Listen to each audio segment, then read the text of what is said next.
about the software or the erroneous beliefs about the software. So there are three categories here. One is a management mind, customer mind, and practitioners mind. In management mind, so managers in any discipline, they are under pressure to maintain the budget, to maintain the schedule, and to improve the quality. So these are the possible minds here. So manager, if you think that we already have a book that's full of standards and procedures for building a software, won't that provide my people with everything they know? So this is a wrong belief, because even though there is a book which is full of standards and procedures, assume that there might be book which is full of standards and procedures, but here are they using this book? So is it in use or not? That's a question to be considered here. And then, are the software engineers or the software practitioners aware of this book? Is it complete? Is it adaptable? Or is it streamlined to improve quality from time to time? And is it streamlined to improve the delivery by focusing on quality, by taking all the things into considerations? So, for most of the questions, answer is no. So, here in reality, we are not going to use this book in order to implement software. So, this is reality. And coming to the second one, if we get behind schedule, can we add more programmers and catch up? So adding more programmers, it might be helpful in case of manufacturing, but in case of software product, it might not be an additional benefit, because in this case, see, if more number of employees are added, or if more number of people are added, it actually leads to, it even takes more time, because the people who are already working in the project, then those people, they need to train the ones who joined recently or the newcomers. So the amount of time which is spent on training, it is more compared to the time which is spent on developing the product. For example, the given deadline is 2 months. Within 2 months, they need to develop the given project.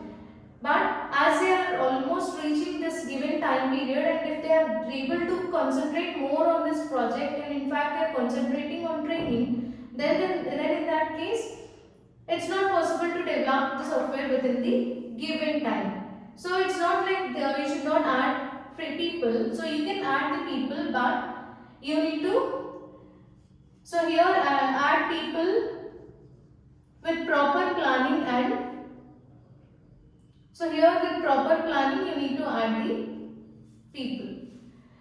Coming to second one, customer minds. So customers usually, here the customer can be the one, customer is nothing but the one who requested to develop a software. So he may be a person next to your desk, or he may be a person from sales or management, sales or marketing department, or he may be from a technical group, or he may be an outsider who asked you to develop a project under contract. So he may be anyone, but here the customer, he'll believe certain minds. So because of these false beliefs, what happens is expectations will be more. So he'll be expecting more from the product, which leads to dissatisfaction with the developer. So if expectations are high, and if after receiving the product, if the product is not up to the mark, then in that case it leads to dissatisfaction with the customer, or sorry, dissatisfaction with the developer, right? So in reality, if you consider this might, so general statement of objective is sufficient to begin writing programs. So is it possible to write a program just by taking a single statement? It's not possible. So this is a wrong belief. So what is reality then? So here, so you just can't take single statement into account. So if it is an ambiguous statement of object, or ambiguous general statement of objective. So here sometimes, like, it's not possible to develop, it's not possible to write a comprehensive and stable stable objective every time, but using this ambiguous general statement of objective, it leads to disaster. So project disaster, because a single statement is not enough to write a program coming to reality. So because writing a program needs lot of requirements. So first you need to gather requirements from the customer. So those requirements should be unambiguous. So when can we gather information from the customer? So there should be proper, or there should be continuous interaction or communication between the developer and customer. So that the developer, he can gather the requirements. Once the requirements are gathered, then it's possible to write programs. So programming can be done through the requirements, but not just with a single statement of objective. I am coming to the second myth. Software requirements continually change, but change can be easily accommodated because software is flexible. Yes, software requirements, they change frequently based on the request from the user. But will they show any impact on the project? Will they show any impact on the cost? Means yes, they'll show impact, because see, if the customer requests for change at early stages,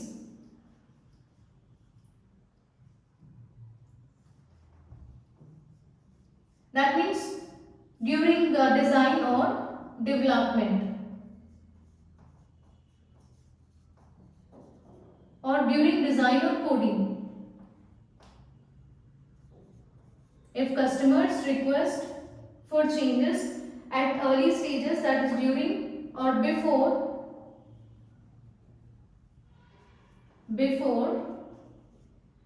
design or coding, then in that case impact. So here the cost impact will be low. So the cost required to make those changes will be low. So you can just write it like this. Cost impact is low. Whereas if those requests are received at later stages, that means after design or coding, then in that case this cost impact will be high, because they already started this design and coding part. So if they need to implement the changes when they reach this stage, then in that case it becomes more expensive. So here these changes, they can be easily accommodated, because software is more flexible, means this is again a wrong myth. Here the impact of cost, it depends on the time. Coming to the practitioner myths. So here the practitioner myths include, see, once we write the program and get into the work, our job is done.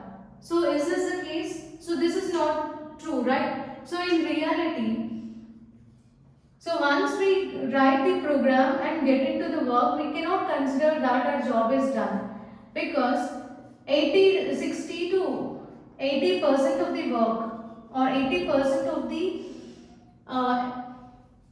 80% of the effort expended. So you need to spend that much effort in. So once the product is delivered to the customer, so the same effort which you kept in developing the software, so the same effort is required in order to maintain. So once the product is delivered to the customer, okay, that is for the first time, then you need to spend the same effort in order to maintain the software, or in order to receive the feedback from the customer, because here once the customer receives it, he'll check that completely, and he'll give feedback. Again, after receiving the feedback, few more changes should be done based on the reviews.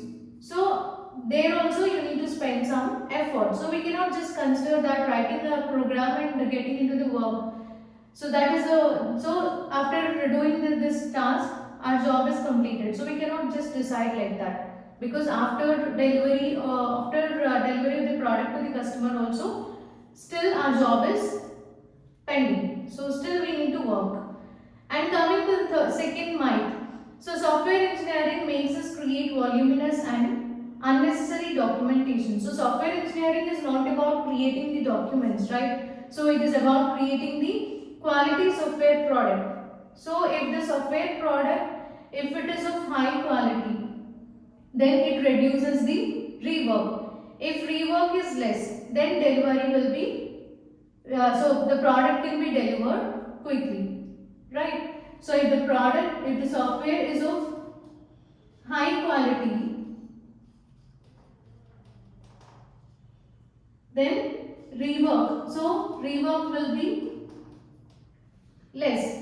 So if there is less rework, then in that case, so no need to make more changes, right? Rework means no need to work again on this software, or no need to make more changes on the software in order to improve the quality, because software is already of high quality. So if rework is less, then in that case the product can be delivered on time. So these are just two examples. So there are various other practitioner minds. You can just go through the remaining ones. So these are few examples which I considered from three different minds. So this is about software